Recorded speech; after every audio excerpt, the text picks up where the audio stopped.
गाजीपुर के कैथनपुरवा की रहने वाली राखी की उम्र करीब 27 साल थी।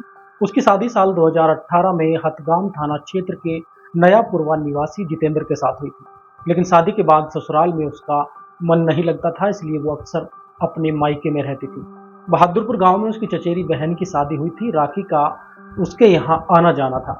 करीब 2 साल पहले इसी गांव के रहने वाले राजपाल और राजू की राखी से मुलाकात हुई और दोनों के बीच प्रेम संबंध हो गए। राजू एलएलबी का छात्र था और किसी वकील के चैम्बर पर कचहरी में प्रैक्टिस भी करता था। दोनों कई महीने से कन्हैया नगर मोहल्ले में एक साथ रहते थे। सब कुछ ठीक चल रहा था। बात 8 मई 2026 की है।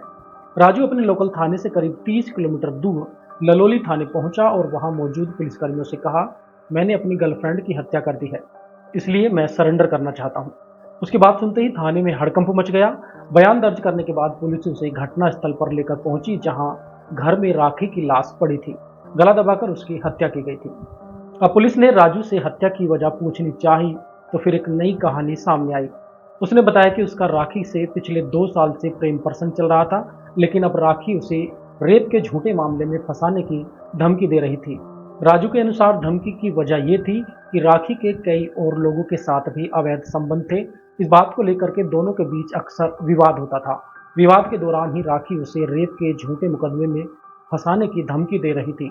रोज रोज की इस धमकी से राजू परेशान हो उठा था और इसी बात पर उसने राखी को मारने का फैसला किया। पुलिस के अनुसार हत्या से पहले उसने राखी से कहा था कि वो जेल तो जरूर जाएगा, लेकिन रेप के मामले में नहीं, बल्कि हत्या के मामले में। और इसके ठीक बाद राजू ने राखी का गला दबा दिया और तब तक दबाता रहा जब तक उसकी मौत ना हुई। पुलिस ने आरोपी राजू के खिलाफ हत्या का मामला दर्ज करते हुए उसे जेल भेज दिया है और इस तरह से अवैध और अनैतिक संबंधों की नींव पर तैयार की गई इस कहानी का खौफनाक अंत हुआ, जिसके साथ 3 परिवार बर्बाद हो गए।